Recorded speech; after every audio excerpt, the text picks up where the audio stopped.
விஜய் டிவியோட மகாநதி சீரியலை தினமும் பார்க்குறவங்களுக்கு இந்த முகத்தை அறிமுகப்படுத்தவே தேவையில்லை. ஸோ கோட் ஷூட் போட்டுக்கிட்டு செம்ம ஸ்டைலாக அதே சமயம் காவேரி மேலே இருக்கிற காதலை கண்ணிலேயே காட்டி உருக வைக்கிற நம்ம விஜய்.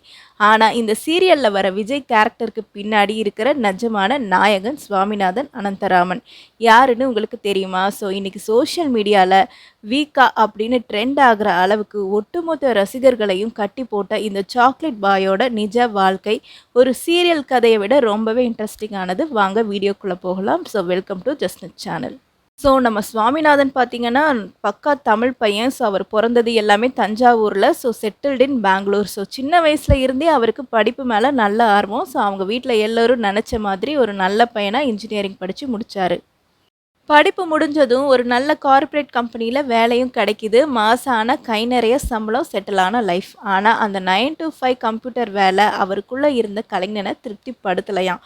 ஸோ நாம் ஏன் ஆக்டிங் ட்ரை பண்ணக்கூடாது அப்படிங்கிற ஒரு சின்ன பொறி தான் அவரோட வாழ்க்கையே மாற்றுச்சான். ஸோ வேலையை விட்டுட்டு மீடியாக்குள்ளே வர்றது சாதாரண விஷயம் கிடையாது. ஸோ ஆரம்பத்தில் எக்கச்சக்கமான ஆடிஷன்ஸ், நிராகரிப்பு, வேலையை விட்டுட்டு தப்பு பண்ணிட்டோமே அப்படின்லாம் யோசித்த நாட்கள் உண்டுன்னு சொல்லியிருக்காரு.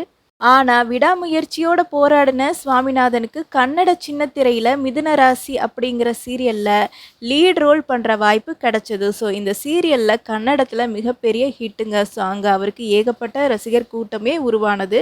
அவரோட யதார்த்தமான நடிப்பும் கனி கிளியர் வாய்ஸும் கன்னட ஆடியன்ஸை ரொம்ப கவர்ந்ததுங்க. கன்னடத்தில் சூப்பராக போய்கிட்டு இருக்கும்போது தான் தமிழ் சின்னத்திரையில் இருந்து இவருக்கு ஒரு மிகப்பெரிய அழைப்பு வந்திருக்கு. ஸோ விஜய் டிவியோட ஹிட் சீரியலான காற்றுக்கென்ன வேலியில் சூர்யா கேரக்டரில் நடிச்சுக்கிட்டு இருந்த ஆக்டர் மாறும்போது அந்த இடத்துக்கு ஒரு புது சூர்யாவாக நம்ம சுவாமிநாதன் என்ட்ரி கொடுத்தாரு.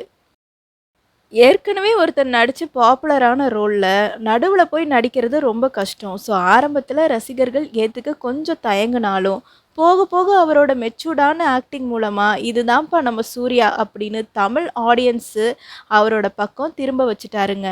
காற்றுக்கென்ன வேலி முடிஞ்சதுக்கு அப்புறம் தான் இவரோட கெரியரில் ஒரு மிகப்பெரிய மைல்கல் அமைஞ்சது. ஸோ அதுதான் மகாநதி சீரியல். இதில் விஜய் அப்படிங்கிற ஒரு சிஇஓ கேரக்டரில் சுவாமிநாதன் என்ட்ரி கொடுத்தப்போ சீரியலோட டிஆர்பியை எகிரிடுச்சு.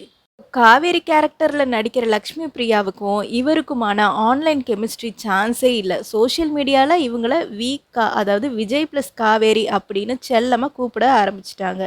ஸோ கோபம், பாசம், காதல், தவிப்பு அப்படின்னு எல்லா எமோஷ்னலும் இவருக்கு அத்துப்பிடிங்க. ஸோ ரொம்பவே மாசாக நடித்து காட்டி இன்றைக்கி தமிழ்நாட்டோட டாப் சீரியல் ஹீரோக்கள் லிஸ்ட்டில் முன்னணியில் நிற்கிறாரு நம்ம சுவாமிநாதன். ஐடி வேலை, கை நிறைய சம்பளம்னு இருந்த கார்ப்பரேட் ஜோனையே விட்டுட்டு வெளியே தனக்கு பிடிச்ச நடிப்புக்காக போராடி இன்னைக்கு 2 மொழிகள் இல்லை 3 மொழிகளில் ஜெயிச்சு காட்டியிருக்காரு. எஸ், அவர் தெலுங்குலையும் நடிச்சிருக்காரு, நூவு நேனு பிரேமா அப்படிங்கிற சீரியலில். ஸோ சீரியலை தாண்டி இப்போ வெள்ளித்திரையிலையும் ஹீரோவாக அறிமுகமாக ரெடி ஆகிட்டு இருக்காரு. ஸோ திறமையும் அர்ப்பணிப்பும் இருந்தால் எந்த ஒரு பின்பலமும் இல்லாமல் கூட ஜெயிக்கலாம் அப்படிங்கிறதுக்கு சுவாமிநாதன் ஒரு நல்ல சூப்பர் உதாரணங்க. ஸோ மகாநதி விஜயை உங்களுக்கு எந்த அளவுக்கு பிடிக்கும், அவரோட ஆக்டிங்கில் உங்களுக்கு பிடிச்ச சீன் எது? ஸோ கமெண்ட் பாக்ஸில் சொல்லுங்கள். இந்த வீடியோ உங்களுக்கு பிடிச்சிருந்தா லைக் பண்ணி, ஷேர் பண்ணி, சப்ஸ்கிரைப் பண்ணுங்கள். தேங்க்யூ ஃபார் வாட்சிங்.